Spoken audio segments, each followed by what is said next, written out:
Je sais que les gens disent souvent que oh là là, Prenez votre temps. je sais que souvent les gens aiment dire que je n'ai pas aimé mon année de Miss France, mais en fait ce n'est pas le cas. Il y a eu du positif, hein, il faut pas croire. Alicia Eliès, Miss France 2017, a accueilli les 30 prétendantes au titre de Miss France chez elle en Guyane. Elle nous raconte en privé son rôle dans l'élection 2024, son année de règne à seulement 18 ans, ses difficultés et son nouveau rôle de mère. Alicia, vous revenez tout juste du voyage de préparation des candidates à Miss France 2024. Quel était précisément votre rôle là-bas?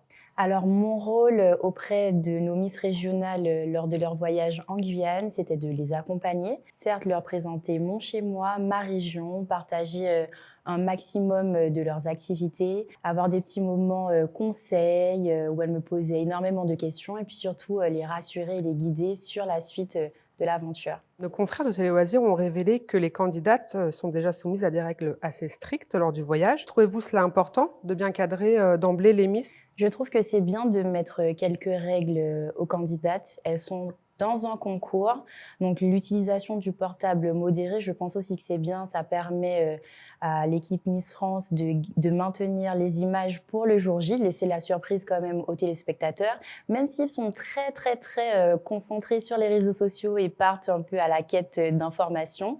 Et pour toutes les autres règles, je trouve c'est important de savoir garder une certaine attitude, en tout cas en public. Une fois dans leur chambre, elles faisaient un peu ce qu'elles voulaient, entre guillemets. Mais c'est bien, ça donne une suite à celle qui deviendra Miss France. Indira Ampio, Miss France 2023, a déclaré que les Miss allaient se transformer en aventurières lors de ce séjour. C'était alors aussi ambiance koh-lanta, 24 heures en forêt, ni douche, ni WC. Pardon. Ça existait en tout cas. Elles l'ont vécu. Alors, ni douche ni WC, je suis pas sûre de ça. Pour moi-même, avoir fait certains des camps que les candidates ont pu découvrir en Guyane, je sais qu'ils sont dotés de douches et de toilettes. C'est vrai que c'est plutôt rudimentaire. On n'est pas non plus dans un hôtel en ville, moderne et luxueux, mais je pense que c'est fait exprès aussi pour qu'elles soient dans les conditions de cette vie en forêt, mais avec un confort malgré tout. Lors de ce voyage, il y a aussi eu le fameux test de culture générale. Il est très attendu chaque année. Est-ce que c'est une épreuve que les candidates redoutent? Oui, chaque année, on redoute toujours ce test de culture générale, puisqu'au final, on ne sait pas forcément quoi réviser. Certes, on nous dit actualité, mais finalement, en un an, il se passe tellement de choses dans le monde entier que c'est assez perturbant. On ne sait pas du tout à quoi s'attendre. Et là, elles ont eu beaucoup de questions de logique, de calcul, pas mal de connaissances malgré tout, même sur la politique ou qui a gagné le prix de pâtisserie. Enfin, c'était assez aléatoire. Même moi, après coup, lorsque j'ai vu ce test, je me suis dit, pas sûr que j'aurais eu la meilleure note comme Miss Alsace.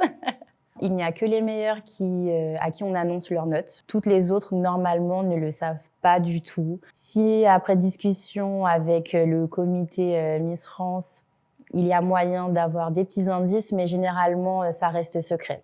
Être poussé dans nos retranchements peut nous faire perdre le contrôle. Est-ce que certaines, tout en s'accompagnant, ont eu des moments un peu plus... Alors, en tout cas, sur la partie de la Guyane, je ne pense pas. C'est le tout début du séjour, donc on est toutes dans un état d'esprit de passer un bon moment entre nous, d'apprendre à se connaître. Je pense que la tension pour l'avoir vécu se manifeste un peu plus les 15 derniers jours. Là, je pense que c'est plutôt à Dijon que le stress va commencer à monter, la pression aussi. Il y en a qui sont un peu plus à l'aise pour la partie scénique. C'est à ce moment-là, plus le jour se rapproche du 16 décembre, et plus là, les filles se mettent en tête que ce sera peut-être moi la Miss France ou peut-être celle-ci, et que la compétition prend place réellement. Comment aborde-t-on ce genre de soirée quand on y est même soi-même passé? Avec nostalgie, un peu de stress pour les 30 candidates? Un peu de nostalgie plutôt par rapport à la scène. C'est vrai que chaque année, quand j'y vais, je me dis « Waouh, le spectacle est incroyable, j'aurais aimé vivre ce moment encore une fois ». Mais c'est vrai que d'être entourée des autres Miss France, c'est toujours un plaisir finalement d'être assise de l'autre côté de la scène et essayer de deviner entre nous qui sera notre prochaine petite sœur. Est-ce que vous voyez des profils qui se détachent justement parmi les Miss potentielles, gagnantes? Alors oui, pour avoir passé un peu de temps avec les filles, c'est vrai que j'ai quelques petits profils en tête que j'ai trouvés qui se sont démarqués lors du voyage en Guyane. Maintenant, comme j'ai dit, ce n'était que le début du voyage. Tout sera un peu plus fixe et définitif vers la fin de cette compétition. Toutes celles qui sont dans tous les cas dans le top 15 ont leur chance. C'est le jury qui vote ainsi que le public et il y en a qui se dévoilent le soir même. Donc j'attends de voir, ce sera la surprise. Cette soirée sera marquée par un grand hommage collectif à Geneviève de Fontenay, qui nous a quittés le 31 juillet à 90 ans. Cela promet d'être un grand moment d'émotion, j'imagine. Oui, c'est vrai qu'avec la disparition de Geneviève, ce samedi 16, nous allons la mettre à l'honneur et je pense que ce sera un moment d'émotion pour la France entière. Malheureusement, moi, je n'ai jamais eu l'occasion de rencontrer Geneviève, mais je n'oublie pas qui elle est et que c'est par rapport au travail qu'elle a mené que je peux être là aujourd'hui et dire que je suis Miss France 2017.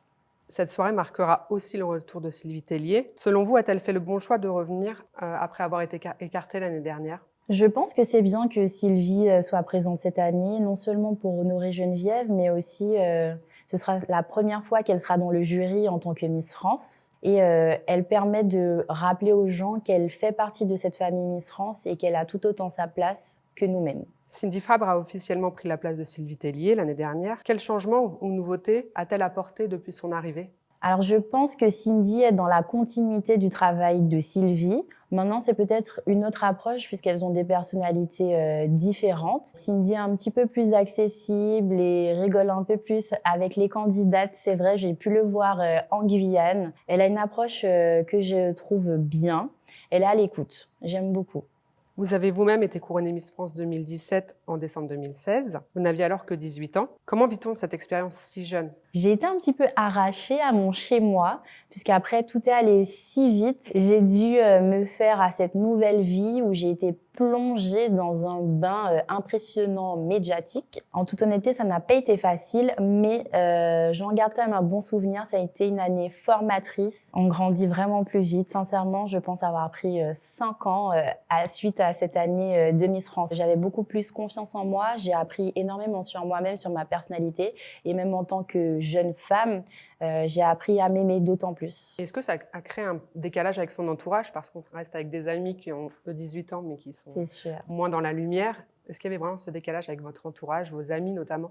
C'est sûr qu'il y avait un énorme décalage entre mes amis et moi, puisque nous sortions à peine du lycée. Et en fait, moi, je n'avais pas du tout les mêmes responsabilités, les mêmes accès finalement à la vie d'adulte, du travail. Mais en même temps, ils étaient tellement fiers de moi et contents qu'ils m'accompagnaient du mieux qu'ils pouvaient, en tout cas. Ce rôle majeur de Miss France, était-il ce à quoi vous vous attendiez ou un peu finalement éloigné de la réalité? Je pense qu'il manquait un petit peu d'accompagnement pour une jeune fille de 18 ans ne vivant pas en métropole. J'avais un chaperon.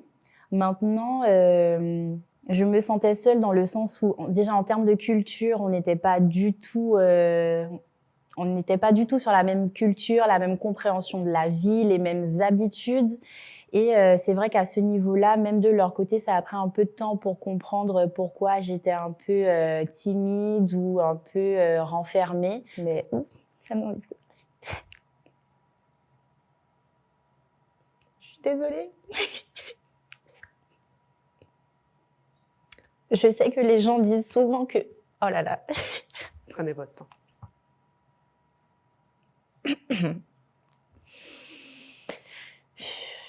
Je sais que souvent les gens aiment dire que je n'ai pas aimé mon année de Miss France, mais en fait, ce n'est pas le cas. Ça a été difficile, mais parce que j'étais effrayée. Il y a eu du positif, hein, il faut pas croire.